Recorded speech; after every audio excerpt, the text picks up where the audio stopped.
बिस्मिल्लाहिर्रहमानिर्रहीम। बेटा आज का जो हमारा लेक्चर है that is about photosynthesis and हम फोटोसिंथेसिस की कुछ चीज़ें पढ़ेंगे इंट्रोडक्टरी, लेकिन इसके जो रिएक्शंस हैं लाइट और डार्क रिएक्शंस वो आगे, लेकिन अभी हमें देखें वो अभी मैं आपको बताता हूँ। सबसे पहले बेटा आपको पता है कि photosynthesis is the process in which the light energy is converted। कल हमने पढ़ा था ना बायो एनर्जेटिक्स में कि conversion of energy from one form to another, the transformation. तो light energy is converted into chemical potential energy, ठीक है, ऑफ द फूड मॉलिक्यूल्स। यानी यहाँ पे हम जो फूड मॉलिक्यूल्स की बात कर रहे हैं वो बेसिकली बेटा कार्बोहाइड्रेट्स हैं। तो ये है फोटोसिंथेसिस का मकसद कि सूरज की रोशनी की, मैंने आपको बताया था कि this is the only process through which the sunlight energy can be incorporated into the biological system, जिंदा चीज़ों के अंदर।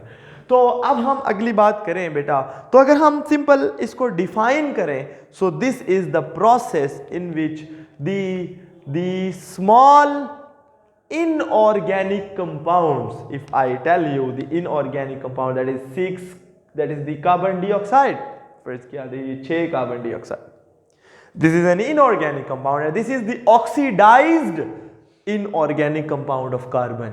oxidized mean इसके बाद इसकी बहुत सारी ऑक्सीजन इसके साथ अटैच है, इसके साथ कोई भी हाइड्रोजन अटैच नहीं है, इसकी ऑक्सीडेशन हुई हुई है। ऑक्सीडाइज्ड प्लस एक और कंपाउंड है वो है जी वाटर, ये भी एक इनऑर्गेनिक कंपाउंड है, ठीक है। और they are converted into the organic compounds, यानी they are not converted, they are reduced, इनकी रिडक्शन होती है।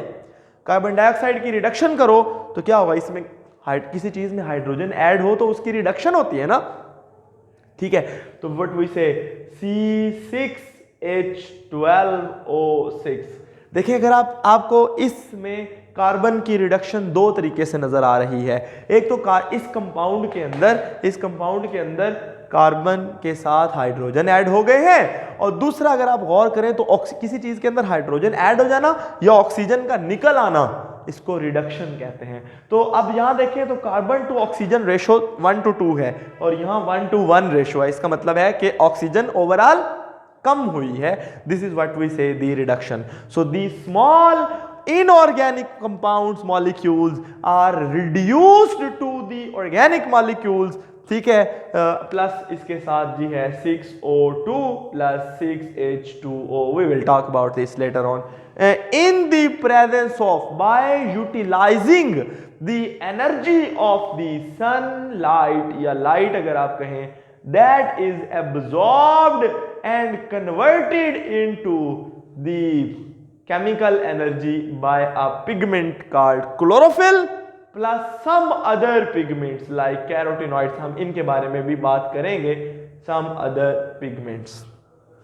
अब मैं सिंपल डेफिनेशन दोबारा से बताता हूं। This is the photosynthesis is the process in which the small inorganic oxidized carbon compounds are reduced by using water and sunlight into the organic compounds, ठीक है। और that sunlight is absorbed and converted into chemical energy by a pigment called as chlorophyll and some other accessory pigments जिनके बारे में हम पढ़ेंगे, chlorophyll B और carotenoids। we will talk about it later on। हमारा अगला टॉपिक ही शायद वो हो जाएगा, सही है जी। तो ये है बेटा डेफिनेशन इसकी फोटोसिंथेसिस की। अच्छा अगर आप गौर करें तो अब अगली चीज आ जाती है फोटो। अच्छा इसका जो अगली हेडिंग है that is photosynthetic reactants and photosynthetic products. आप अच्छी तरह जानते हैं कि अगर आप यहीं पे ही इसी डेफिनेशन के ऊपर उसको एक्सप्लेन करें, या मैं दोबारा लिख देता हूं, that is 6 carbon dioxide plus H2O। तो अगर आप गौर करें तो ये रिएक्टेंट्स है कार्बन डाइऑक्साइड, वाटर इसलिए नहीं हम कहते, वो मैं अभी आपको बताता हूं, और लाइट इसके लिए चाहिए, और जो क्लोरोफिल है वो तो पौधे के अंदर होता ही होता है, ठीक है। और अगर आप गौर करें तो इधर है जी C6H12O6 प्लस O6O2 और प्लस H2O। अगर आप गौर करें बेटा तो ये दो इसमें रिएक्टेंट्स हैं और मेन रिएक्टेंट है कार्बन डाइऑक्साइड, ठीक है, और यानी this is the main reactants and these two are the main products.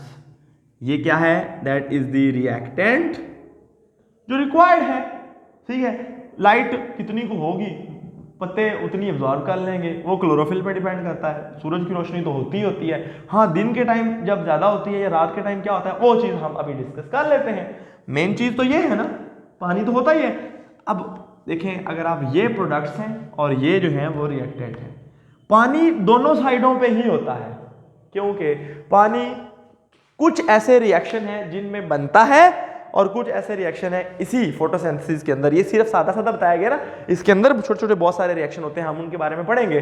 तो कुछ ऐसे रिएक्शन है जिनके नतीजे में पानी बनता है और कुछ रिएक्शन है जिनके नतीजे में पानी जो है वो यूज, जिनके अंदर पानी इस्तेमाल होता है। तो वो इसलिए हम पानी को यहाँ नहीं लिखते, क्यों? क्योंकि वो उधर ही होता है और इसका कोई इतना लेना देना, इस पानी जरूर है लेकिन एज सच वो नेट प्रोड्यूस, उसकी कोई नेट प्रोडक्शन या नेट यूजेज नहीं होती, इसलिए हम इन चीजों को लिखते हैं। समझ आ गई बात की? तो अगर आप गौर करें तो यही जो चीजें हैं वो एक तरह से, या इधर ये फर्ज किया, चलो आप ऐसे कर लें अगर आप आसानी के लिए, 12H2O और इधर है जी 6H2O, तो आप इन 6 को इस 12 से काट लें तो यहाँ 6 बच जाएंगे, सही है।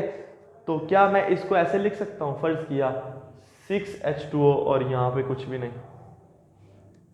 ऑब्वियस था ना, इधर 6H2O थे इधर 12, तो मैंने 6 काट के तो 6 लिख दिए, फर्ज किया, मैं एग्जांपल के तौर पर बता रहा हूं सिर्फ। तो बेटा अगर आप इस रिएक्शन को, इस इक्वेशन को इधर से पढ़ें, इस इक्वेशन को आप इधर से पढ़ें तो क्या होगा, 6O2 C6H12O6 plus 6O2 leads to 6 carbon dioxide plus 6 water molecule plus energy. तो क्या बेटा ये एक प्रोसेस आपको याद नहीं आया जिसको हम रेस्पिरेशन कहते हैं? ये वो प्रोसेस है जिसमें फूड के मॉलिक्यूल्स को तोड़ा जाता है, उनकी ऑक्सीडेशन करके उनसे ये चीजें वापस बनाई जाती है। तो ये वो दो रिएक्शंस हैं जिनके बारे में आपको थोड़ा बहुत आइडिया हो गया कि जी ये क्या सूरत हाल है। अब एक मैं आपको बताता हूं, दिन के टाइम बेटा अगर आप गौर करें तो फोटोसिंथेसिस के लिए चाहिए लाइट, तो फोटोसिंथेसिस सिर्फ दिन के टाइम होता है। मैं बिल्कुल तरतीब से लेके आपको चल रहा हूं, ठीक है। फोटोसिंथेसिस होता है सिर्फ दिन के टाइम। अगर आप कहेंगे सर ये आपने एनर्जी लिख दिया, तो ये एनर्जी तो ऊपर वाली इक्वेशन में नहीं थी। बेटा ये लाइट थी, लाइट एनर्जी होती है, सही है, तो वो इसलिए आपको समझ आ गई। अच्छा जी, अब दिन के टाइम जो होता है ना, फोटोसिंथेसिस के लिए चाहिए लाइट, तो light is only present during the day time, so photosynthesis सिर्फ दिन के टाइम चलता है। लेकिन रेस्पिरेशन एक ऐसा प्रोसेस है जिसमें सेल जो है वो फूड को तोड़ते हैं, वो हर वक्त चलती रहती है। ये इंपॉर्टेंट बात आ गई ना। असल में होता क्या है, अगर आप गौर करें, जितनी फोटोसिंथेसिस से एनर्जी बन रही है, ऑक्सीजन बन रही है, उतनी ही रेस्पिरेशन में इस्तेमाल हो रही है, और जितनी रेस्पिरेशन में कार्बन डाइऑक्साइड बन रही है उतनी फोटोसिंथेसिस में इस्तेमाल हो रही है। समझ आ गई बात की? तो अब हमारे पास तीन पॉइंट्स बचते हैं, 3 टाइमिंग्स हैं। क्या? एक बेटा ड्यूरिंग डे यानी ब्राइट लाइट, यानी 3 हमारे पास कैटेगरीज हैं। ब्राइट लाइट, हम पढ़ रहे हैं photosynthetic reactants and photosynthetic products. Reactants भी हमने पढ़े, फोटोसिंथेटिक प्रोडक्ट्स भी हमने पढ़ी, फिर हमने देखा उनको फोटोसिंथेसिस को हम इसके साथ कंपैरिजन करके देख रहे हैं, ठीक है, रेस्पिरेशन के साथ। फिर हमने कहा कि ये इस तरह जो इधर से चीज प्रोड्यूस होती है वो इधर इस्तेमाल हो सकती है, और जो इधर से इधर प्रोड्यूस होती है वो इधर से इधर इस्तेमाल हो सकती है। अब अगर आप गौर करें तो हमारे पास 3 ऑप्शन है, ड्यूरिंग ब्राइट लाइट, या फिर नाइट का टाइम, और या फिर आखिरी जो चीज है दैट इज व्हाट, आखिरी है डॉन एंड डस्क, यानी सुबह और शाम का टाइम। सही है, 3 कैटेगरीज बनेगी। बेटा सबसे पहले मैं आपको ये चीज समझाना चाहता हूं, जब सुबह और शाम का टाइम होता है ना, तो उतनी को रोशनी होती है तकरीबन, और फोटोसिंथेसिस रेस्पिरेशन के तकरीबन बराबर होता है। ठीक है, तो जो कार्बन डाइऑक्साइड ऑक्सीजन यहां बनती है वो यहां यूज हो जाती है, और जो कार्बन डाइऑक्साइड यहां बनती है वो वहां यूज हो जाती है। There is no net exchange of the gases. समझ गए? इन्वायरमेंट को कुछ भी नहीं मिलता, ना इन्वायरमेंट से कुछ लिया जाता है। नो एक्सचेंज, बेटा समझ तो आ रही है ना? नो एक्सचेंज ऑफ गैसेस सुबह और शाम के टाइम। फिर जब अगर नाइट हो तो फोटोसिंथेसिस तो होता ही नहीं है, तो रेस्पिरेशन ज्यादा होती है। इससे क्या होता है, अब जो ये रेस्पिरेशन से जो ये बन रही है ये ज्यादा बन रही है और इस्तेमाल हो नहीं रही। ठीक है, तो carbon dioxide is CO2 is released, plant से बाहर निकाल दी जाती है, इन्वायरमेंट को दे दी जाती है। और ऑब्वियसली रेस्पिरेशन जब चल रही है उसके लिए ऑक्सीजन चाहिए। फोटोसिंथेसिस थोड़ा है या है ही नहीं, वो तो उसकी जरूरतें पूरी नहीं कर सकता, तो oxygen is taken from the environment. समझ आ गई बात की? ये है बेटा जी दिन का शाम का टाइम, रात का टाइम। और अब अगर हम देखें ब्राइट लाइट में, फोटोसिंथेसिस रेस्पिरेशन से बहुत ज्यादा होता है। तो फोटोसिंथेसिस के लिए क्या चाहिए? कार्बन डाइऑक्साइड चाहिए। जब फोटोसिंथेसिस के लिए खुद कार्बन डाइऑक्साइड चाहिए प्लांट को, तो प्लांट बाहर से वो कार्बन डाइऑक्साइड लेगा, क्योंकि इधर जितनी बन रही है वो उसकी डिमांड पूरी नहीं कर सकती। तो carbon dioxide is taken, and जब फोटोसिंथेसिस ज्यादा होगा ऑक्सीजन ज्यादा बनेगी, ऑक्सीजन ज्यादा बनेगी, वो इस्तेमाल कम हो रही है, बाकी की oxygen is released.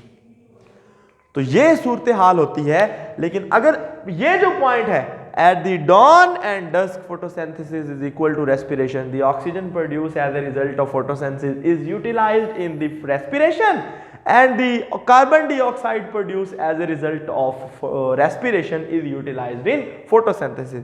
This is called, there is no net exchange of any gas with the environment. जो उधर से बनता है वो इधर इस्तेमाल होता है, इधर से बनता है वो इधर इस्तेमाल। इसको कहते हैं कंपनसेटरी इफेक्ट। क्या कहते हैं? या कंपनसेशन पॉइंट। ठीक है, तो compensation point, what is compensation point? This is the point during the dawn and dusk when the photosynthesis is equal to respiration. There अब बता देंगे सारा, फिर there is no net exchange of the gases between the environment and the plant. तो ये हमें समझ आ गई कि जनाब क्या सूरत हाल है। अब एक दूसरा फैक्टर, हम चूंकि देखें बेटा, हमने सब, अगर आप गौर करें, इसको आप कंफ्यूज नहीं करना, थोड़ा सा सिंपल है, लेकिन यह है कि हम चूंकि फोटोसिंथेटिक रिएक्शंस पढ़ रहे हैं, तो हम फोटोसिंथेसिस के बारे में सारा कुछ पढ़ेंगे कि सर ये कहाँ से आई, ये कहाँ से आया, ये कहाँ से आई, ये किधर से आया, इसकी क्या स्ट्रक्चर है। फिर हम देखेंगे ये चारों चीज़ें आपस में मिली कैसे और क्या बना। तो अभी हमने सिर्फ रिएक्टेंट्स में सिर्फ एक बात पढ़ी है, वो इसको पढ़ा है। ठीक है, कार्बन डाइऑक्साइड को, और हमने वाटर के बारे में थोड़ा सा पढ़ा है। ठीक है, वाटर के बारे में अभी हम बात करते भी हैं वाटर एंड फोटोसिंथेसिस के अंदर। अभी हमने सिर्फ कार्बन डाइऑक्साइड का पढ़ा है कि जनाब वो कहां से आती है, वो या तो इन्वायरमेंट से आती है या रेस्पिरेशन से निकलती है।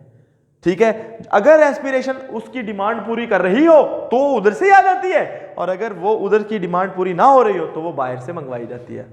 यही बात अभी हमने पढ़ी ना। कार्बन डाइऑक्साइड पहला स्टेप, पहली चीज आपने पढ़ ली। दूसरी चीज है the water and the water and, अब वाटर आपको पता है प्लांट लेता कहां से है।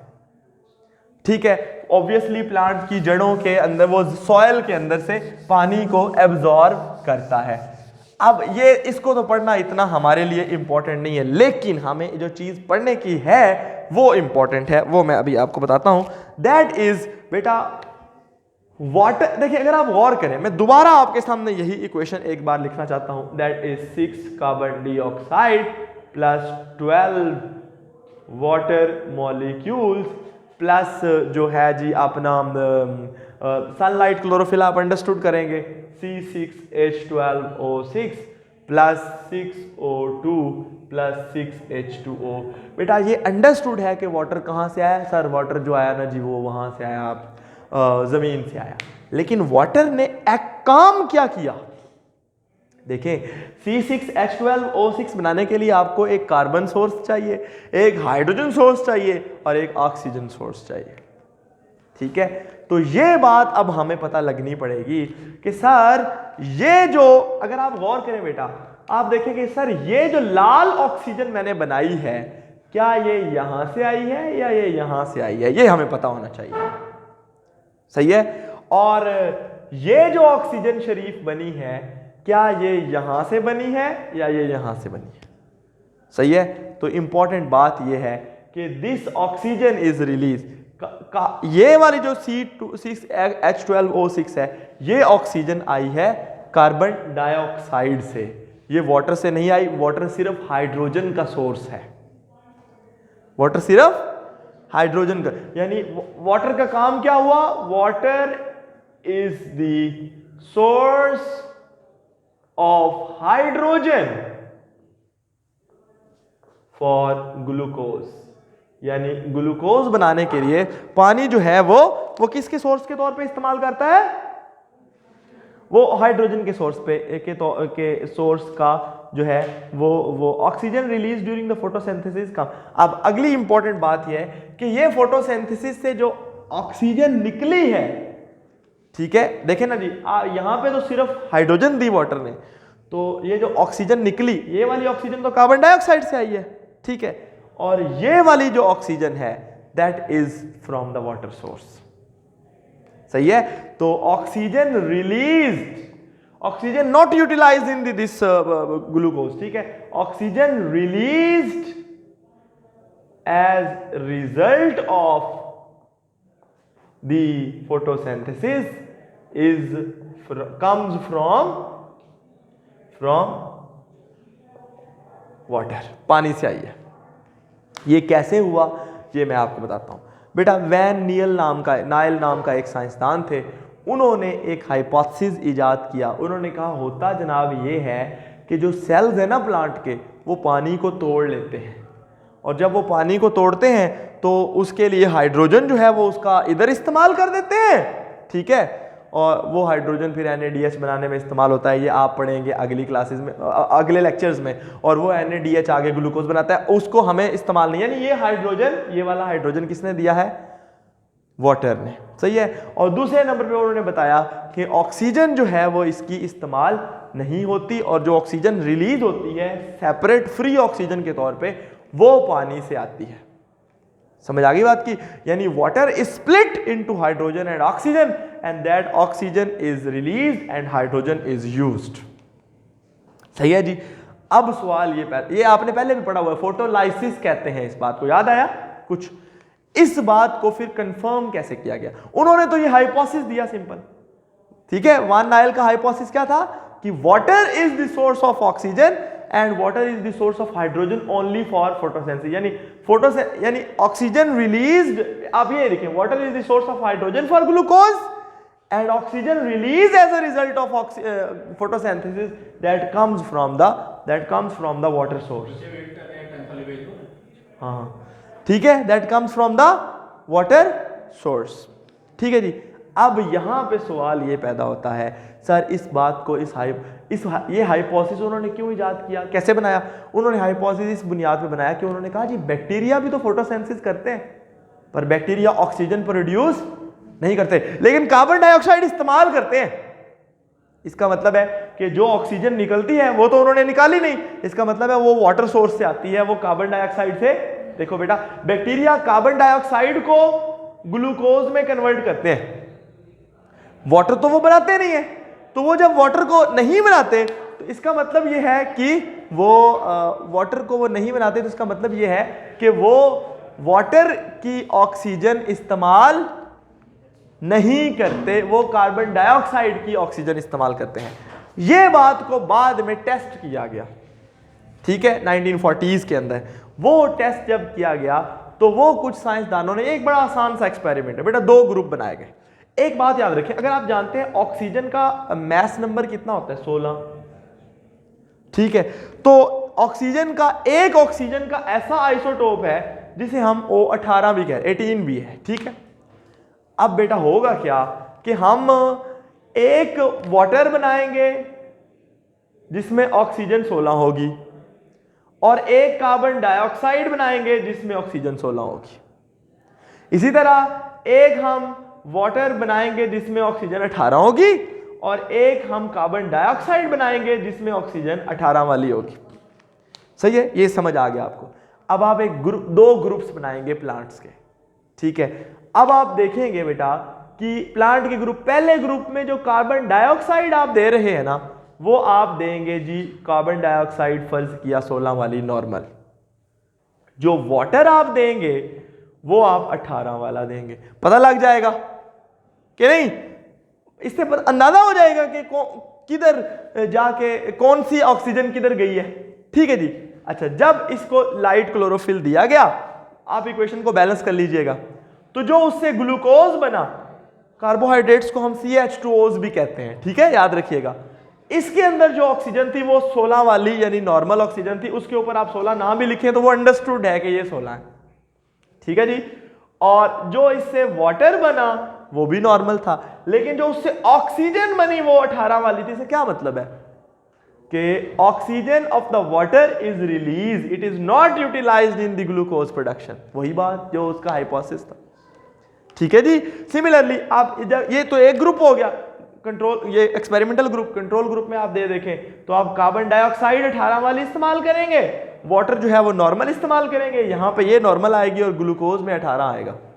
ये कैसे पता लगता है? बाद में हम उनको डिफरेंट, यहाँ पे तो इस ऊपर वाले में तो बड़ा आसान है। ये डब्बे के अंदर सिंपल एक पौधे को उगाया, उसको जो पानी दिया वो 18 वाला था, फिर उसके ऊपर उन्होंने क्या किया, ऐसे एक जार बना दिया, वो बंद कर दिया, उसमें जो ऑक्सीजन उड़ेगी उस ऑक्सीजन को वहां से कलेक्ट किया, उसका केमिकल एनालिसिस करवा लिया, अंदाजा पता लग जाएगा। तो ये है बेटा दिस वाज के वाटर कहाँ से आया और वाटर कहाँ इस्तेमाल हुआ। तो दो हमने फोटोसिंथेसिस के जो सामान है, जो उसमें इस्तेमाल होने वाली चीजें, उनके बारे में पढ़ लिया। जो कल हम बात करेंगे वो हम फोटोसिंथेटिक पिगमेंट्स यानी क्लोरोफिल और क्लोरोप्लास्ट, वो क्लोरोफिल कहाँ होता है उसके बारे में डिस्कशन करेंगे इंशाल्लाह ताला। Thank you so much. अल्लाह हाफिज़।